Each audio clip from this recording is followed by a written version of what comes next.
Aujourd'hui, nous allons voir ensemble la seconde partie du guide de vie Your Values, le mental. Vous êtes ce que vous pensez. Comme cette fameuse citation nous le confirme, où le mental va, l'énergie circule, de Ernest Holmes. Votre corps n'est que votre mental traduit physiquement et matériellement. Chaque objet ou concept créé par l'homme sur cette terre vient des idées du mental. Vous pouvez maintenant constater l'énorme pouvoir et les capacités que nous avons grâce à notre mental, utiles seulement si nous apprenons à les améliorer et à les maîtriser. Quels exercices dois-je donc pratiquer ? Comment commencer à changer et à maîtriser votre mental ? Il n'y a pas de meilleur moyen et pas d'autre réel moyen que la méditation. Qu'est-ce que la méditation ? La méditation, c'est simplement être. La méditation n'est pas un sport ou une activité physique, mais un état de pleine conscience dans lequel nous devrions tous être constamment dans notre vie pour être heureux. La méditation devrait être une habitude pour nous, comme se brosser les dents, se doucher, manger, dormir. Cette pratique est présente dans presque toutes les cultures du monde depuis des milliers d'années. Par exemple, les rituels similaires ont été pratiqués dans la culture amérindienne, comme la purification par la sauge, les totems, le tambour ou la méditation à la flûte. Il est également dit que la méditation améliore votre âme et la relie au monde matériel avec le corps et l'esprit. Les pratiques de méditation sont courantes parmi toutes les civilisations amérindiennes qui regroupent toutes les tribus du sud avec les Aztèques, les Mayas, les Incas du nord avec les Cherokees et les Choctaws. La méditation a ses origines dans la région du Kerala en Inde. Les premières pratiques sont hindoues et remontent à 3000 ans avant Jésus-Christ. La Torah mentionne également une sorte de méditation juive. D'autres pratiques et formes de méditation existaient comme le taoïsme en Chine et l'Inde bouddhiste. De nombreuses cultures du monde entier pratiquent la méditation depuis des milliers d'années. J'en conclus qu'il y a une raison. La méditation vous relie profondément à votre être intérieur, c'est la racine comme une réinitialisation que vous expérimentez. Lorsque vous atteignez l'état méditatif, vous êtes à votre état le plus pur sans aucune superficialité. Par conséquent, votre racine, et à partir de là, tous les chemins mènent à Rome, comme il est dit. Vous pouvez travailler sur la direction de la concentration, de la paix, de l'acceptation, etc. Pour avoir un bon équilibre intérieur, vous devez vous connaître, vous accepter et être ami avec vous-même. Dites-moi, que faites-vous lorsque vous voulez mieux connaître quelqu'un ? Comme votre amoureux ou quelqu'un avec qui vous voulez être ami. Vous essayez de passer autant de temps seul avec cette personne pour mieux la connaître, n'est-ce pas ? Eh bien, c'est la même chose pour vous. Passez du temps avec vous-même. Plus vous méditez naturellement, sans forcer, moins vous aimerez manger de manière malsaine, fumer, boire, etc. La raison en est que vous n'avez tout simplement pas besoin de trouver le bonheur ailleurs quand il est là. Écoutez votre corps et il vous dira ce dont vous avez besoin.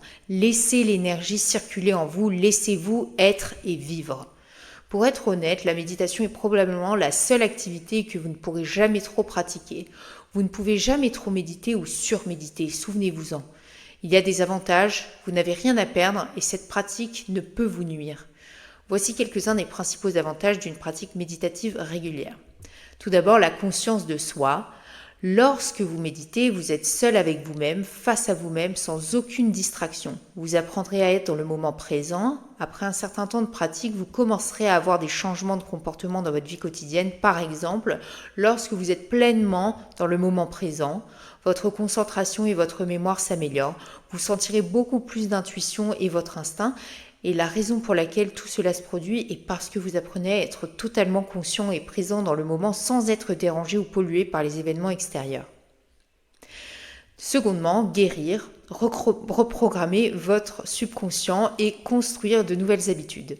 La méditation n'est pas si facile lorsque nous faisons face à notre nous le plus pur. Nous avons tous un enfant intérieur que nous n'avons jamais guéri. Nous avons tous de grands, petits traumatismes. Tout cela provoque des réactions dans notre vie présente et future et peut s'empirer si on ne les guérit pas. Ces traumatismes peuvent ressembler à des phobies, à un trouble de stress post-traumatique, à un trouble de l'alimentation, à des dépendances ou même à être dans un mode de survie constant. Ce dernier, c'est une réponse automatisée du corps libérant des hormones de stress et activant des systèmes de stress et étant en permanence en alerte élevée parce que vous avez été habitué à être dans un environnement stressant, essayant de survivre. Votre corps est maintenant régulé et adapté à ce mode de survie. Par conséquent, vous devrez apprendre à votre corps et le reprogrammer à être en paix et cesser d'être en alerte. Par exemple, j'avais l'habitude d'être dans cet état d'alerte permanente et d'être constamment en difficulté, de craindre que quelqu'un me fasse du mal, me menace ou me critique. Lorsque j'ai finalement quitté cet état, j'ai senti un vide, comme si j'avais perdu ma maison. Je me sentais perdue. J'avais donc trouvé la nourriture et les médicaments pour compenser ce qui était en fait une autre source de stress qui remplaçait la situation passée. Lorsque j'ai finalement travaillé et appris à mon corps à se détendre, en passant par le processus de guérison, conscience, acceptation et pardon, mon corps s'est lentement habitué à libérer et à lâcher ce mode de survie. Tous les troubles sont partis, je l'ai fait par la méditation et en reprogrammant mon esprit pour guérir. J'avais aussi des symptômes du syndrome de l'imposteur et j'étais timide et très soumise à l'autorité des autres et je me suis soignée de la même façon. Ce processus n'est pas facile, il est parfois douloureux et vous vous sentirez perdu à un moment donné. Ceci est tout à fait normal. Dites-vous qu'un sentiment de perte se ressent toujours avant de retrouver votre direction. Ceci est simplement votre cœur qui s'ajuste pour trouver la meilleure solution et la meilleure direction, comme si vous faisiez un troubleshoot sur votre ordinateur. Troisièmement, la confiance en soi et l'amour de soi. Lorsque vous méditez régulièrement, vous commencerez à vous sentir ancré, stable et en paix. Vous vous aimerez et vous respecterez vous-même et donc les autres. Et c'est si important parce que vous devrez être autosuffisant en amour. Aujourd'hui, trop de gens cherchent l'amour ailleurs et compensent en étant dans une relation. Deux personnes incomplètes croient qu'elles peuvent se compléter avec quelqu'un d'autre ou autre chose. Non, vous devez d'abord être complet vous-même avant de vous engager ailleurs. Sinon, cela mène à des situations de conflit qui sont malheureusement très courantes de nos jours. FOMO, un nouveau phénomène qui signifie Fear of Missing Out ou peur de rater quelque chose en français, est un syndrome assez fréquent chez les jeunes générations. Lorsque vous trouverez enfin la confiance en vous et l'amour de votre être grâce à une pratique méditative régulière, vous réaliserez que le FOMO disparaîtra. La raison en est que vous devenez finalement à l'aise et heureux et reconnaissant avec ce que vous avez et qui vous êtes et vous réalisez que l'herbe n'est tout simplement pas plus verte ailleurs. Quatrièmement, la loi de l'attraction et la visualisation. Pour obtenir ce que vous voulez dans la vie et l'attirer, vous devez d'abord le visualiser. C'est ce que nous faisons dans le sport avec une préparation mentale. Vous visualisez la course, sentez, entendez chaque mouvement du départ à la ligne d'arrivée. Il existe un état spécial de semi-veille. Lorsque vous atteignez cet état, c'est l'état où votre esprit peut être modifié. C'est le même état de sommeil lucide lorsque vous êtes à moitié endormi ou que vous contrôlez votre rêve juste avant de vous réveiller. Lorsque vous maîtrisez cet état mental, vous pouvez attirer les choses de la vie vers vous et contrôler vos rêves. Cinquièmement, l'alignement et l'ouverture des chakras, une pratique que je fais chaque jour. Plus vous méditez, plus vos chakras seront alignés et équilibrés et plus vite vous saurez lequel est bloqué et comment le débloquer. Mais que sont les chakras? On entend ce mot souvent. Les chakras sont des centres énergétiques dans notre corps. Le mot chakra en sanskrit signifie disque ou roue. Nous avons 7 chakras principaux. Plus vous méditez, moins vous avez envie de mettre de mauvaises choses dans votre corps. C'est un cercle vertueux. Même si vous essayez d'arrêter de méditer, de manger de la malbouffe, de fumer, de boire, votre corps le refusera ceci et que vous trouverez la paix, votre moi le plus pur et vous n'aurez pas besoin de compenser parce que vous vous sentirez bien avec vous-même. Lorsque vous découvrez et trouvez ce bonheur et ce sentiment de paix, vous ne voudrez pas le laisser partir. Pour être honnête, je n'ai jamais entendu parler de quelqu'un qui a commencé à méditer et qui n'en a pas bénéficié et qui l'a regretté. Pourquoi chercher le bonheur ailleurs quand il est juste ici? Et sixièmement, la méditation vous aide à rediriger et à maîtriser votre énergie. Tout comme les athlètes transforment la pression ou le stress pendant les compétitions, lorsque j'étais nageuse, lors des grands championnats, j'avais beaucoup de stress et beaucoup de pression, c'était tout simplement de l'énergie. Avec la préparation mentale, les coachs vous apprennent à transformer cette énergie en un coup de boost et une forte motivation au lieu de la laisser vous abattre et vous paralyser. Faites une pause lorsque les émotions se manifestent, par exemple la peur de la nourriture. Lorsque vous vous connaissez, vous avez du temps, de la confiance, de la patience, vous êtes capable de maîtriser vos émotions. Quand elles arrivent, vous les voyez et acceptez leur présence. Elles finissent par se diluer et s'en aller naturellement.